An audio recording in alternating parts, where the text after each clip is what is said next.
And welcome to Salon Talks. I'm Dean Obidal, and today we're joined by Julian Zelizer, a Princeton professor of history and public affairs, author of various books, including book he co-wrote Fault Lines with Kevin Cruz. Now he's got a brand new book out, Burning Down the House, Newt Gingrich, The Fall of the Speaker, and the Rise of the New Republican Party. Julian, welcome to Salon Talks. Nice to see you. Thanks for having me, Dean. It's great to be here.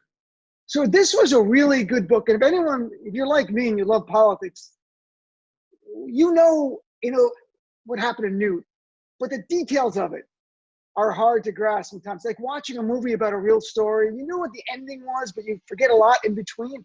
And this book was really helpful in reminding me of a great deal of things. I also learned something, and I just want to ask one question about Newt's origin, because I have no interest in making Newt look better than he is. But it was interesting that he was raised by his mom when he was very young. Their father left him while the mother was pregnant with Newt. And what I found stunning is that I assumed Newt was from some kind of elite family because he's a stuffy, arrogant elitist, to be blunt. And it was very interesting that his childhood and upbringing was vastly different than that. So share a little bit about that. Yeah, he was raised really in difficult circumstances. His mother would remarry to someone who was very kind as a person, but not a very easy person to be raised by. He was cold and tough on his son. So he had his biological father and his leaving, and then he had a very kind of macho stepdad who didn't give a lot of love, even though he took very nice care of him. He also did not grow up wealthy. He was an army brat. He also grew up in kind of blue-collar surroundings, living in Harrisburg for a good portion of his life during the summers and also settling in Georgia. So some of the conservative populism he promoted comes out of his own background and struggles. It's just because I don't think most people, if you watch Newt today, would think that, nor did I. So when I read that, I was really taken back by that. You start the book with something that I did not recall that was much more recent. 2016, Newt Gingrich almost became Donald Trump's running mate. I mean, it got very close. I was not aware of how close it was. Share a little bit. I mean, he's even being interviewed by the Trump family. This is how close it was to Newt being the second person on this ticket. Yeah, I mean, I wrote this book and really did most of it before President Trump or Donald Trump was a candidate. But it was interesting as the Trump campaign started, Gingrich was one of the people in his inner circle. He was in his inner circle as an advisor, someone who Trump listened to, but he was one of the people in the final rounds being considered for the vice presidency. I mean, in some ways it became him or Pence. And so I start the whole book with that story of his being considered, of him being in Indianapolis for meeting with the Trump family and doing an interview on Fox television. And it's a great interview because Gingrich essentially gives a reason not to pick him, saying that he's a pirate, like Trump's a pirate, and 2 pirates on the ticket might be a little bit too much, which is classic Gingrich, just saying what's on his mind, even if it hurts him. But it was important because I think the connection between them is in some ways now at the heart of the book, with Gingrich's approach to partisanship in politics really being the foundation for what we see in the Trump White House.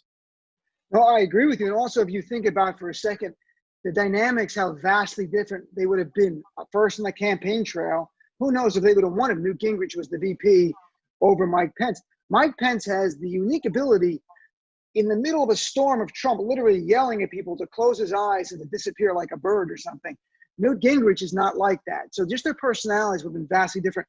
And perhaps Newt on the ticket, Donald Trump doesn't win because maybe the evangelicals don't come out when you have 2 deeply flawed men on social issues running together as a ticket. Yeah, and both their ego and their style don't necessarily complement each other, meaning both Newt Gingrich and Donald Trump have very large egos. This is something even his closest advisors and friends, Newt Gingrich, admit. So it's hard to have that in one ticket and in one White House. And Gingrich is also very much an in-your-face politician. That's at the heart of the book. He doesn't remain quiet. He likes to get out front. And that's not what you necessarily wanted from a vice presidential pick. And it would be triply hard with a Donald Trump who's constantly trying to get airtime. So although in some ways it made sense, in retrospect, it actually could have led to Trump's defeat. You have a chapter titled A Political Wrecking Ball. And clearly, when you read this book, you can't help but think, and I know you do it by design, you mentioned already, that Newt Gingrich laid the groundwork for Donald Trump to be the wrecking ball in 2016 of every norm of the Republican Party internally and even our norms outside of the GOP. There was one line you said, here was the essence of the Gingrich playbook. Everything could be turned to his advantage, flout institutional norms, and then, when criticized for doing so, cry foul. This is Trump. I mean, this is how much, without overstating it, is Newt Gingrich the father of Trumpism? If Barry Goldwater is the father of modern-day conservative movement, it seems Newt took that the next step. Oh, certainly. I really think it's not simply Trump. Gingrich helped invent the modern Republican political style. And he came of age in an era where things were already becoming more partisan and the parties were more divided. And partisanship in the 70s and 80s was often seen as a good thing. That instead of bipartisan backroom compromises, we wanted politicians who stood for things. But Gingrich then took it to a whole new level. And he argued that in pursuit of partisan power, you can do almost anything. Any institution could be twisted and turned, or it could be destroyed if it got in the way of what a Republican needed to do to win. And the norms that were important to Washington so that legislators could interact with each other and that things didn't break down so badly that we essentially had a dysfunctional city, that didn't matter to him either. And he argued openly and repeatedly and in memos to colleagues, we need an aggressive party that ignores all of that stuff. And he was willing to assassinate the character of his opponents. He was willing to take routine procedures and use them for his own political purposes. He was willing in the book to take reforms from the 70s, ethics reforms meant to make Washington better, and just use them to destroy his opponent. And that's Gingrich politics. And I think from Gingrich to the Tea Party to Donald Trump, there is a clear line. And I do believe Gingrich was enormously important on that front. It's really, I think, as you put it, ruthless partisanship that Newt Gingrich has ushered in. So remind people, before Gingrich gets to Congress, there's some partisanship, of course, but were Democrats and Republicans more cordial to each other? Were they more civil? Because now, look where we are today. They barely talk to each other. I mean, they really don't like each other in the elevator at times. It's become personal. Was politics personal before Newt Gingrich came in and introduced Newtism, Gingrichism? I do think before the 80s, there was more civility. I don't think that's just nostalgia. I do think members of both parties generally, not everyone, but generally, were committed to the job they had, to the idea that ultimately they were there to govern. And while they took firm positions, many Republicans opposed welfare programs, opposed civil rights, opposed any kind of federal intervention. In the end, they would work with Democrats on legislation, often compromising during the final vote. So the relations between members was far different. It was not as destructive as it was today. And there were just more boundaries to what you would do. Someone like Joe McCarthy from the 1950s, the famous senator who was a fierce anti-communist, was ultimately someone pushed out, that the party leaders said, we can't have this as the face of our party. It's too destructive. And that mentality really was Washington until the 1970s. Gingrich just threw that out and introduced a new era where Republicans didn't have to worry about that. And you could have relations that were totally destroyed because that really wasn't his main concern. So I think it's fair to say something happens in the 70s and 80s, and he's a big part of it. There was something that jumped out in the book at me when Newt Gingrich attends Ronald Reagan's inauguration in 1980. A new quote from Reagan's address there, which was stirring to Newt and people like Newt. He wrote, "In this present crisis, government is not the solution to our problem. Government is the problem." That's the DNA so much of the GOP. But when you hear that now and read that now, it seems so tone deaf in the crisis we're living through today, both economically and health-wise. Do you think the GOP is going to have to, under Donald Trump, since he has no ideology, has he already shifted away from this Reagan-esque philosophy? Well, we'll see. I mean, I think the quote you're talking about is at the heart of Republican politics since the 1980s. It's not; they're not always consistent. They certainly support military spending, and Republicans Right. allow the government to subsidize certain parts of the economy. But in general, this anti-government ethos is the guiding argument of what it means to be a Republican. And It was also, by the way, it's part of why Gingrich could do what he does. I think Republicans can ultimately be more fierce than Democrats because they don't believe in government and they're not relying on it. Whereas Democrats check themselves because they need government to function. Does the pandemic undermine this argument once and for all? Meaning, is the crisis so severe and the need of government so clear that we move to a new philosophy in the GOP? I'm not sure. I mean, we've had other crises since the 1980s that revealed government was necessary, like the 2008 financial crash, where George W. Bush used the government bailout to save the economy. But the party keeps going back to this Reaganite philosophy. It's misplaced. I think it's just not accurate, but it still has a powerful hold on all Republicans. You mentioned Joe McCarthy, and some accuse Newt Gingrich of McCarthyism very clearly, as you point out in your book. And Newt Gingrich definitely rose the ladder of power on the backs of carcass. Yeah, that is true. He was, I mean, my story all is before he's Speaker of the House, and he's not particularly interested in legislation. There are members of Congress whose goal is to have a bill and to make policy, whether you're conservative or liberal. He didn't care about that. And he was honest about it. He cared about partisan power. And everything he did revolved around that. And because of that philosophy, that's what allowed him to be very McCarthyite. One of the early stories I tell is in 83 and 84, where Gingrich would go on the floor of the House at the end of the day and make these 1-minute speeches where he'd accuse Democrats of being weak on defense and failing to support Reagan's fight against communism in Central America. And he would ask individual Democrats respond to the charge that they are essentially unpatriotic. And what you couldn't see if you were watching C-SPAN was there was no one in the chamber. It was totally empty. So of course no one was going to answer, but it made the Democrats look like they were doing exactly what Gingrich said. And a lot of Democrats said, this is really kind of lowball politics. It is Joe McCarthy again. Mm-hmm. There's just many stories where that's exactly what he did. The difference in my story is he ends up in the leadership as opposed to McCarthy, who's ultimately pushed out. Now, at some point, there is a pivot to at least on-face policy, and that's Contract for America in 1994. And any fan of politics, that rings a bell, Contract for America.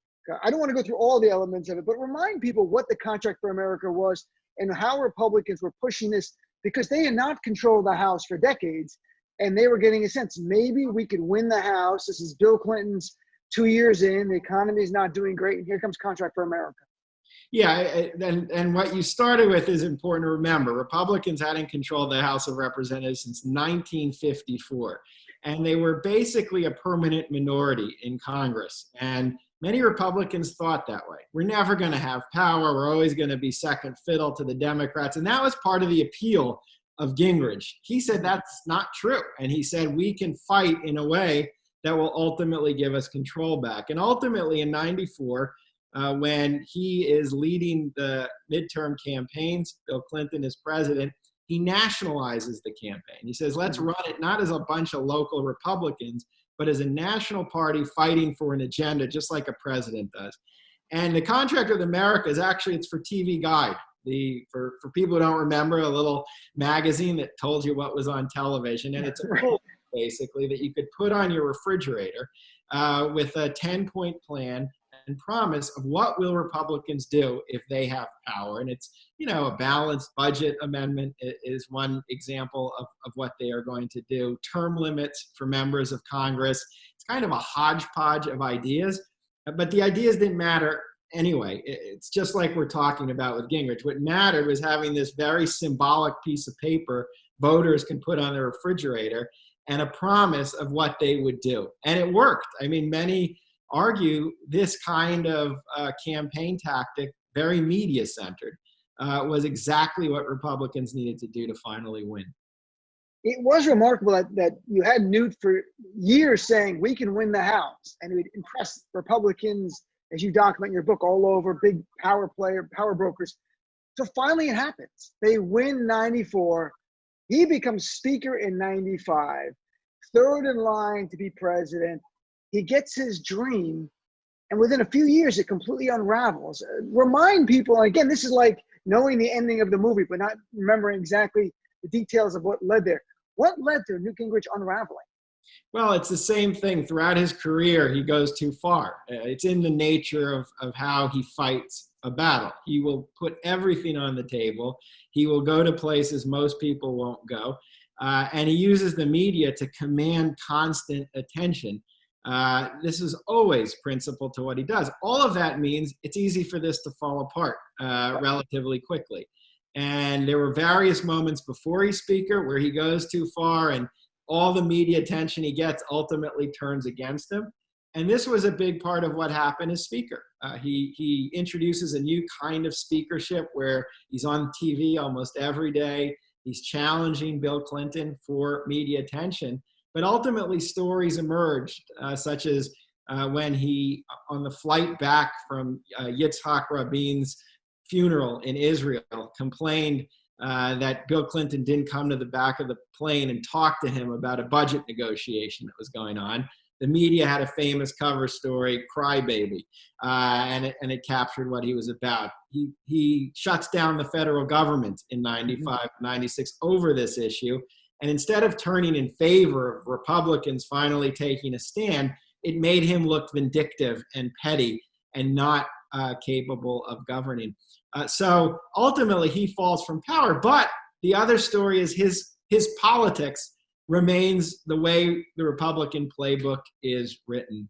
And that's, I mean, a key part of the story that I want to tell is the Republican establishment, for the reasons you say, they were open to letting him in.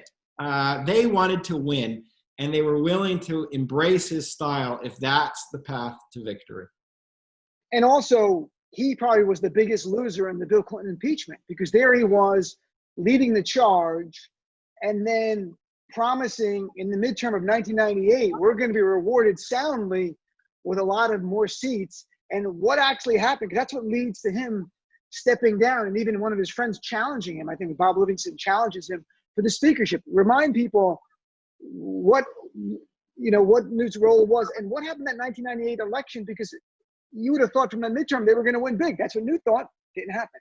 Yeah, so two things happened during the midterms, which are right in the middle of the impeachment battle. Republicans don't do well in the House races, where traditionally these are midterms that you'd expect a gain, and Republicans were expecting a gain in seats because here you have a president being impeached. But they actually don't perform well, and many Republicans blame Newt. And the other part of it is the hypocrisy of Newt Gingrich is a part of my story that I tell. He's often accusing people of doing exactly what he does. So in the 80s, he's accusing the Speaker, Jim Wright, of unethical behavior involving the sale of books, where he himself was unethically selling books, as would later be revealed. And in 98, he's leading a charge against the president revolving around his affair, while he himself is having an affair. So the combination of a poor performance in the midterms, with everyone understanding that Gingrich is in the middle of the kind of relationship they were trying to tag the president with, was devastating. They call for him to step down. And I'd say in some ways that's very Gingrich-like, meaning Gingrich argued no leader should be permanent. And his whole career is about taking down people. So ultimately, that's what they did to him. I can't help but, as you speak, in my head, thinking about the trajectory of Donald Trump.